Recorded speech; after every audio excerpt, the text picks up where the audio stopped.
El siguiente programa es clasificación A, apto para todo público.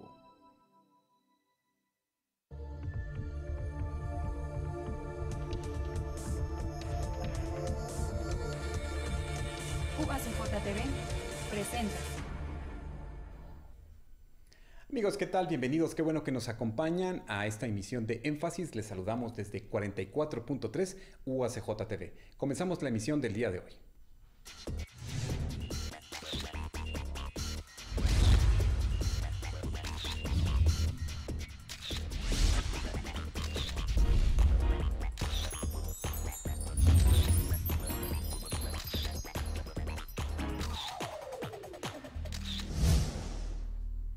La meta es llegar a Estados Unidos, es su principal propuesta, su país natal. Las oportunidades son escasas, huyen del hambre y de la miseria. Son peregrinos, llevan más de 20 días en el camino hacia el sueño americano, que a decir de ellos es mejor que permanecer en su país. Los ciudadanos del Triángulo Norte de Centroamérica, compuesto por Honduras, Guatemala y El Salvador, han sido protagonistas durante este último mes en razón de un movimiento organizado para huir de sus países en diferentes precisamente direcciones hacia Estados Unidos, donde plantean solicitar pues el asilo. La combinación de pobreza, violencia extrema, crisis política y económica y falta de oportunidades que azota a estos países, sobre todo Honduras, son algunos de los motivos que han impulsado a estas personas a migrar en busca de una mejor vida. Por eso el día de hoy vamos a estar hablando sobre la caravana migrante que está precisamente en tránsito rumbo al norte del país, y para hablarnos de ello quiero darle la bienvenida en estos momentos a la doctora Marisela Gutiérrez Vega, profesora investigadora de la Universidad Autónoma de Ciudad Juárez, adscrita al departamento de Psicología de la universidad. ¿Cómo está, doctora? Gracias por acompañarnos. Al contrario, gracias por la invitación, Armando.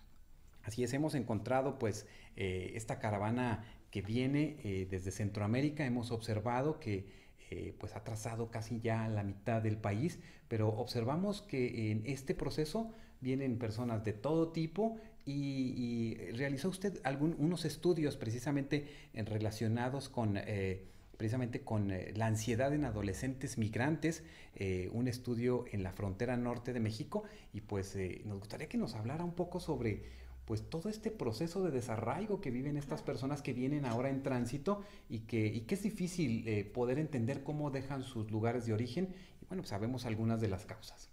Sabes que para hablar siempre de este proceso de migración, siempre invito a las personas oyentes ponernos en los zapatos de los migrantes. ¿Qué los lleva a tomar esta decisión tan drástica de dejarlo poco o mucho que pudieran tener, sus seguridades, alimento seguro, quizá el cuidado de sus padres en el caso de estos menores no acompañados?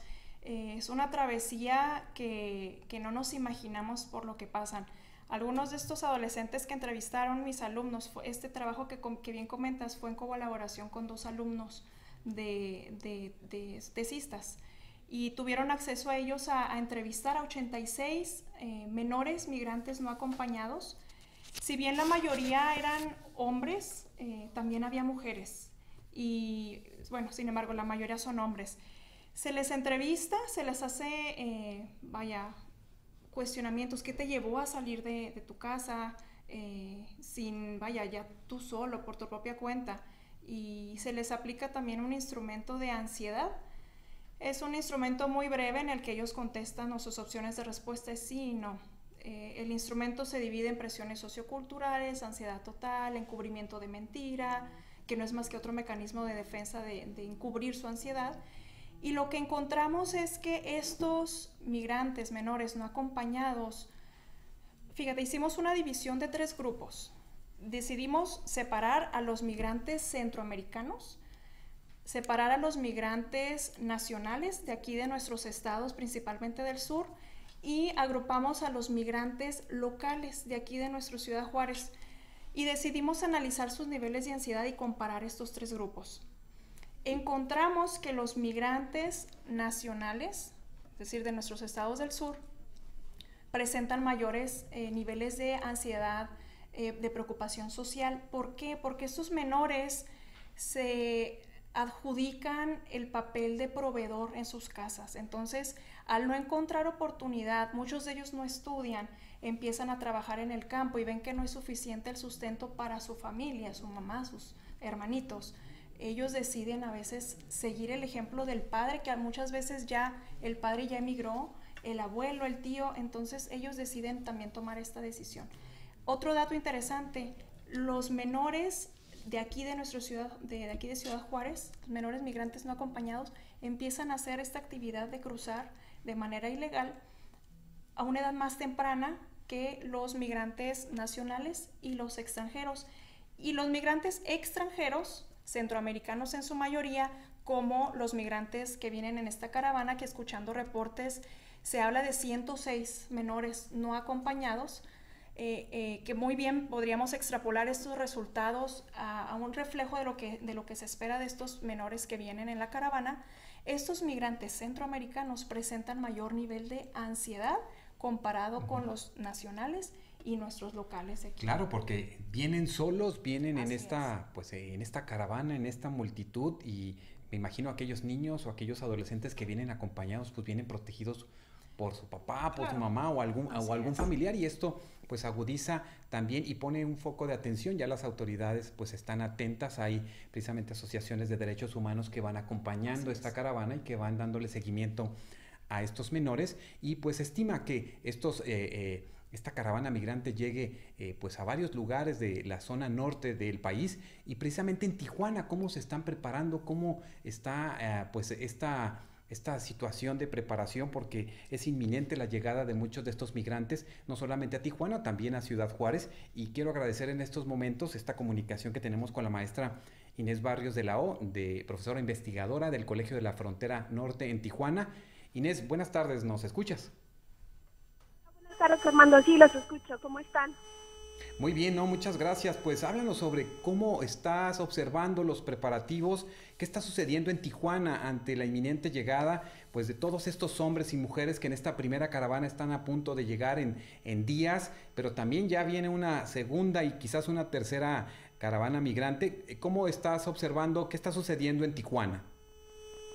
Mira, pues el día jueves la comisión de la caravana anunció que iban a llegar a la ciudad de Tijuana, salieron de la Ciudad de México a Tijuana. El día sábado ya llegó el primer grupo de migrantes de la comunidad LGBT, aproximadamente 100, entre 100 y 120, y en el transcurso de la semana pues han llegado varias personas.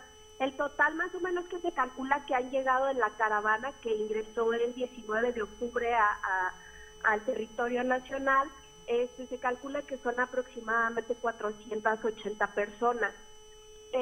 Si bien hay una organización por parte del Estado, principalmente gobierno del Estado, municipio, organizaciones civiles, la respuesta de la ciudadanía no ha sido tan buena en comparación a otros grupos de migrantes que han llegado a la ciudad, como es el grupo de los haitianos, africanos, cubanos.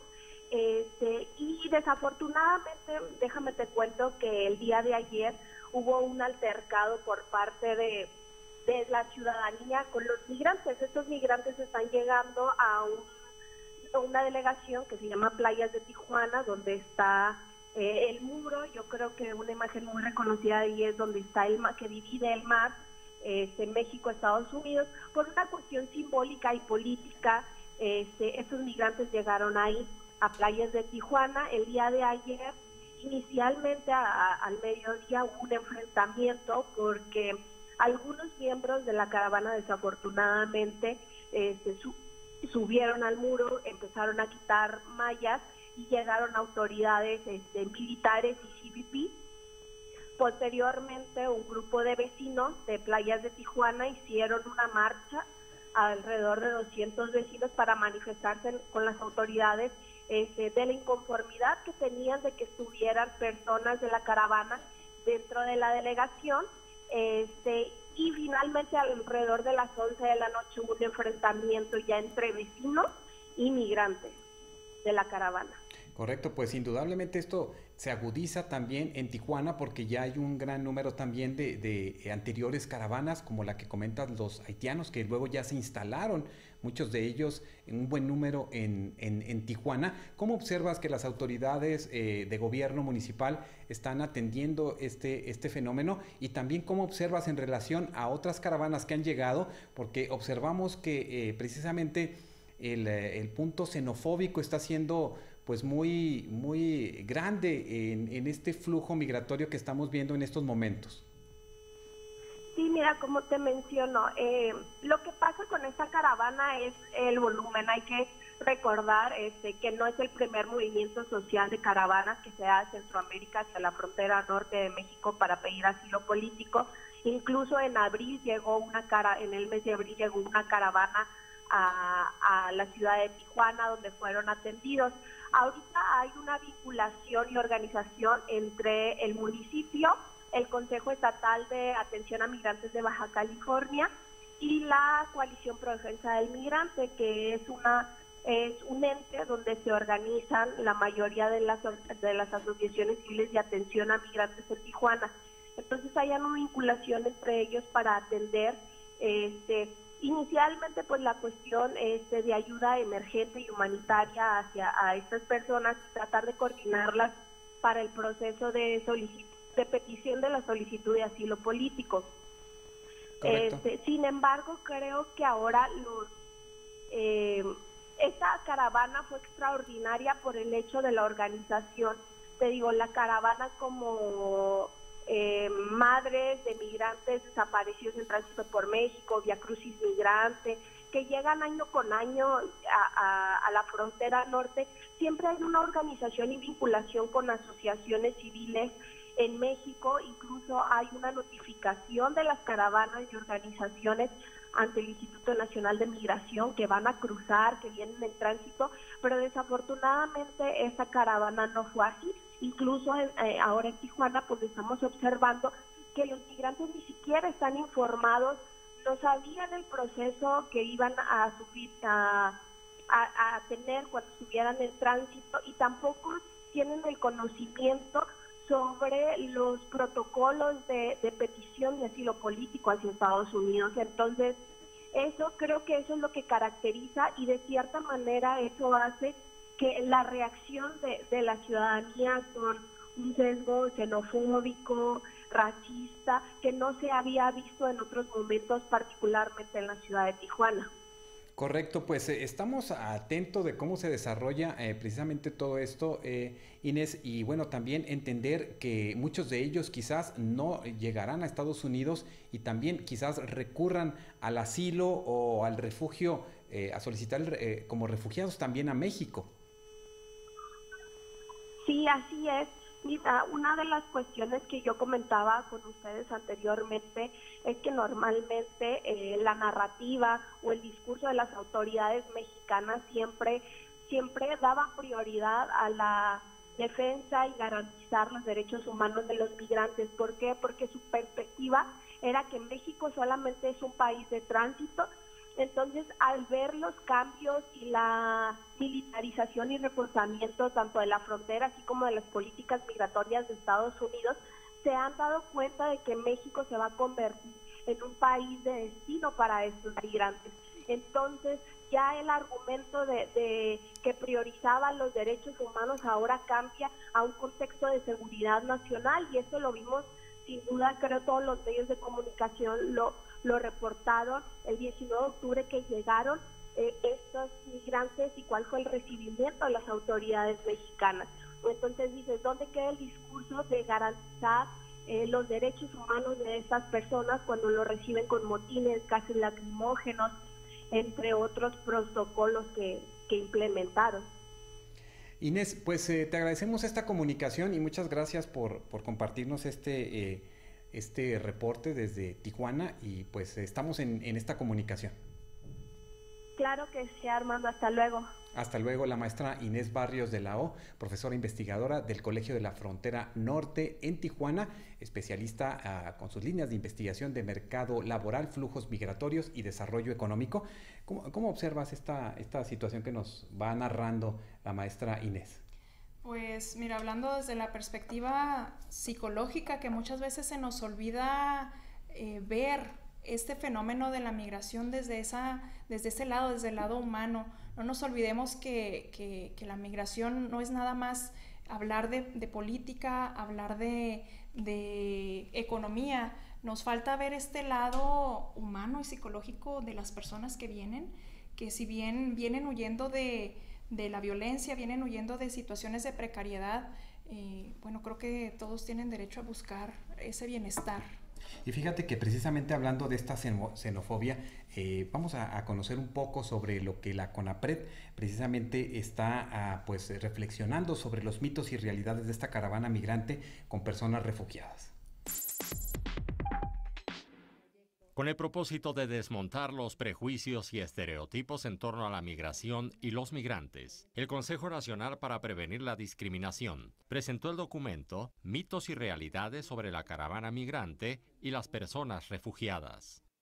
En el marco de los conversatorios Cuarto de Paz, que se llevan a cabo en la Biblioteca José Vasconcelos de la Ciudad de México, la presidenta de CONAPRED, Alexandra Haas, detalló que el documento contiene 7 mitos o prejuicios que se manifiestan en contextos de crisis migratorias, como la que se ve con la caravana migrante proveniente de Centroamérica.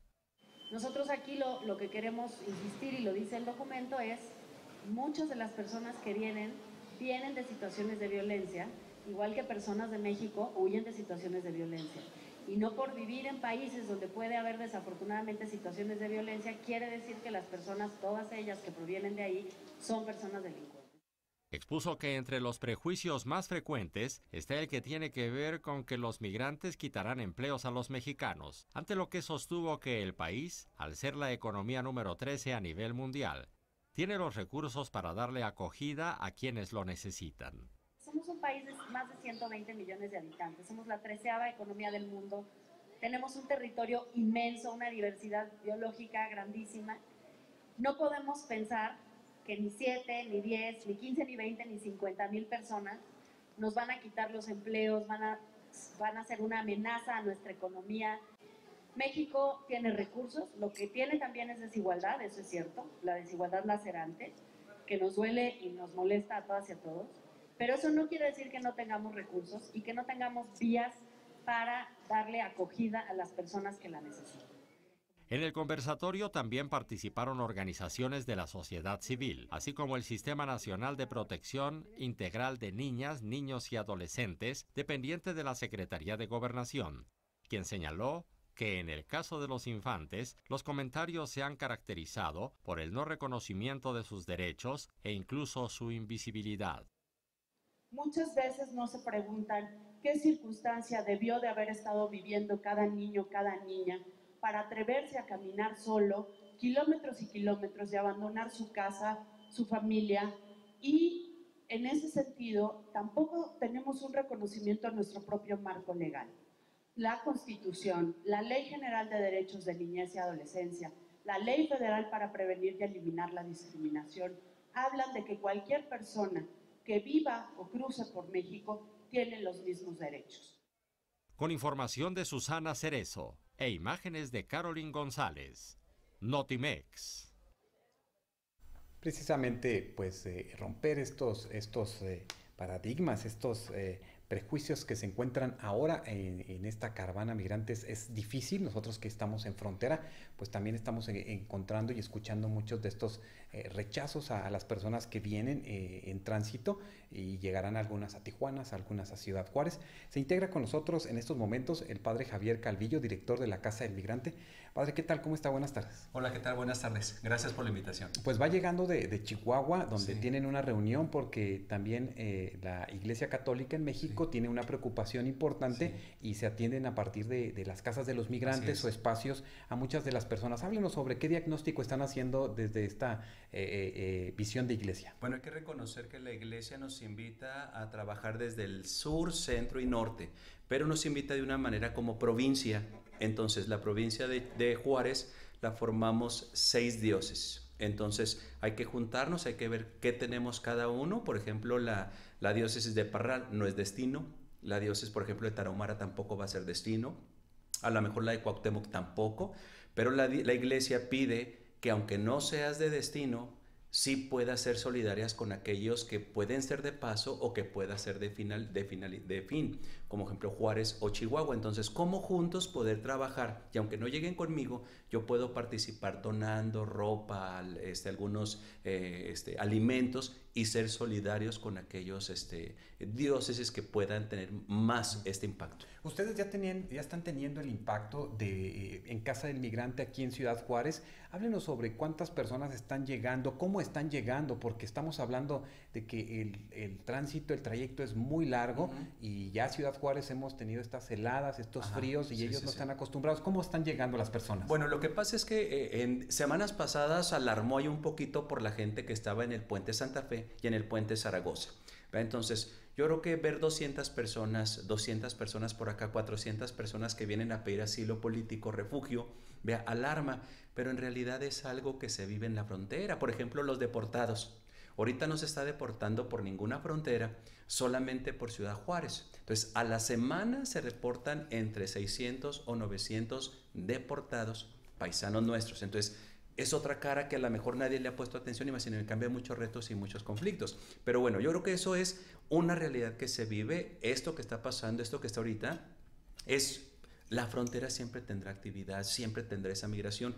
¿Cómo se refleja? Cuando ellos se organizan, como lo hacen con los puentes. En un migrante es difícil que se tome importancia o que se valore, pero cuando son 100, entonces sí, toda la gente le pone la atención. Entonces, eso es lo que pasa.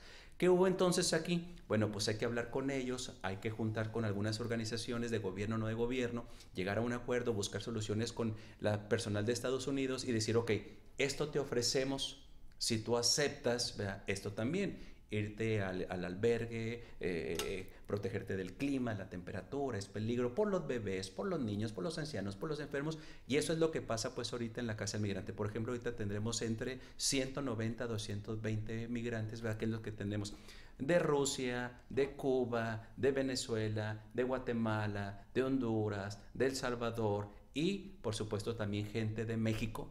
La migración es interna, que viene mucha gente huyendo de la pobreza, de la violencia o bien que vienen en peligro de algo. Claro, mencionábamos ahora recién con este enlace con Inés Barrios del COLEF en Tijuana, precisamente este rechazo. ¿Qué es lo que ustedes están observando? Porque como bien lo comenta, pues Ciudad Juárez geográficamente es una zona con el fenómeno migratorio pues permanente. ¿Cómo estamos observando esto? ¿A qué obedece o cómo observan ustedes que está detonando este rechazo aún más fuerte, pues? Bueno, lo que pasa es que hay que ver que la realidad de la migración, cuando ya lo vemos en masa o en grandes cantidades, la migración es un grupo, una realidad humana donde muchos aprovechan para meterse y pegarse. ¿Verdad? Y claro, eso ocasiona también a veces, la basura, la mala imagen, las malas palabras, el mal comportamiento, las actitudes. Por ejemplo, nosotros aquí en la experiencia de la Casa del Migrante hemos tenido con unos migrantes de X país, ¿verdad? De veras, nos exigen como si fuéramos sus sirvientes.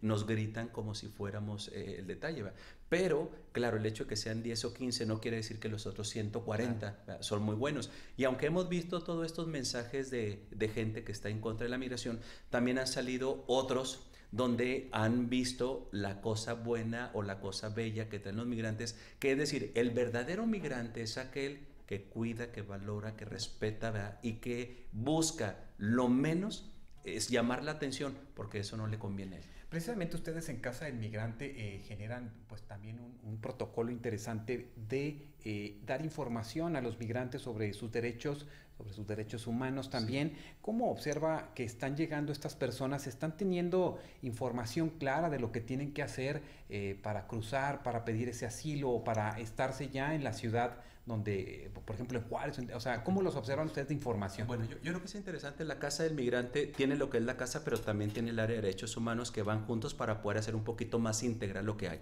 Pero, por ejemplo, imagínate la gente de El Salvador, que solamente llegaron a primero de primaria. Gente que no sabe leer, gente que no sabe escribir, gente que es totalmente ignorante. ¿Cómo le explicas tú, primeramente, qué es derechos humanos? qué es, qué tiene él como persona en un país. ¿Ya? Imaginémonos, por ejemplo, gente de Guerrero, toda aquella gente que viene de pueblos lejanos que todavía hablan un dialecto. No saben qué es esto, no saben qué es reloj, no saben qué es no saben qué es derechos humanos. Para ellos derechos humanos es gobierno, para ellos todas esas cosas. Entonces, en su mundo siempre la migración es algo que va a rebasar, o que en un momento dado tiene muchas barreras. ¿Por qué? Porque la migración tiene muchas cosas tremendas. No sé, el cubano, el venezolano, el ruso, ¿verdad? Porque la gente que llega de Rusia pues no habla español, se aíslan, se ponen así tímidos, o sea, entonces, ¿cómo hacerle allí para poder hacerles entender sus derechos? Lo que pasa es que México todavía no ha entrado en ese aspecto de las investigaciones, de ver la migración, porque claro que derechos humanos es importante, pero tendría que ver todos esos de dialectos, toda esa gente que viene de otros idiomas, de otra cultura, o bien que no han tenido oportunidad de estudio y que no conocen nada de leyes, nada de derechos, nada de obligaciones o de autoridades. Ellos simplemente vida, caminar y punto. Pues indudablemente una gran labor, porque también darles ese ABC de sus derechos es bien importante, y encontrar que ellos identifiquen esa discriminación, doctora, porque encontramos entonces que en verdad hay mucho estrés, hay mucha, yo comento que van a llegar, pues llegan muy con enfermedades, cansados, emocionalmente desgastados, ¿no? Sí, aunado a lo que ellos de lo que vienen huyendo, agregándole el cansancio de este trayecto y encontrarse todavía con esta situación de rechazo, no va más que exacerbar estos síntomas de ansiedad que en la investigación es lo que hemos estado encontrando. Y la reacción de la gente, lo más fácil es rechazar lo desconocido, ¿sí? Sin conocer estas caras de la migración, que cuando ya le pones una cara en particular y conoces las historias y te sientas a escucharlos, cambia totalmente el panorama. Claro que sí, pues eso es una tarea que vamos a tener que seguir pues planteándonos, porque somos una ciudad fronteriza, somos una ciudad de migrantes de una manera permanente, y precisamente los víveres, la ayuda siempre nunca sobra. Padre Calvillo, háganos una invitación en qué podemos apoyar la región fronteriza, Juárez, El Paso, Las Cruces, para aportar, porque sabemos que están conectados también con la red de casas de migrantes, en apoyos en Estados Unidos, pero siempre, nunca sobra. Sí, yo creo que de veras ahorita algo que sí, hay dos cosas, y de veras yo quiero agradecer a la gente. Ahorita vengo de allá, la gente es muy generosa, es muy hermosa, pero yo quisiera dos cosas. Primero, todo aquello que es de este clima, todo aquello que es de guantes, aquello es de bonete, aquello que es de bufanda, para niños y para adultos, con eso bienvenido. Y la otra, a mí me gustaría sí que la gente tuviera la oportunidad de entrar, de verlos a los ojos, de tocarle la mano y de decirle bienvenido. Yo creo que esas dos cositas, lo otro estamos bien, la gente nos ha ayudado, pero yo creo que en ese aspecto, uno es darle otra vez su dignidad como humano y decirle, quiero verte a los ojos, eres igual que yo, eres persona, y levantar todo lo que hay. Y la otra, esas cositas que necesitamos para este tiempo, guantes, bufandas y bonetes, bienvenido. Y precisamente para quienes nos escuchan, se encuentra la Casa del Migrante en la calle Neptuno, en Satélite, para que tengan también más información en el 687-0676, y también búsquela en el Facebook, en Casa del Migrante de Ciudad Juárez, para que conozcan pues esta realidad que están viviendo muchos hermanos nuestros que llegan a esta frontera, pues a buscar una mejor vida para ellos y sus familias, y tenemos que conectarnos, ser sensibles ante estas realidades. Y pues les quiero agradecer, seguimos dilucidando estos temas. Padre Calvillo, doctora, gracias por acompañarnos. Al contrario, gracias por la invitación. Gracias. Muchas gracias, hermano, gracias. Con esto concluimos la emisión del día de hoy. Muchas gracias por vernos y escucharnos. Continúen aquí en UACJ TV.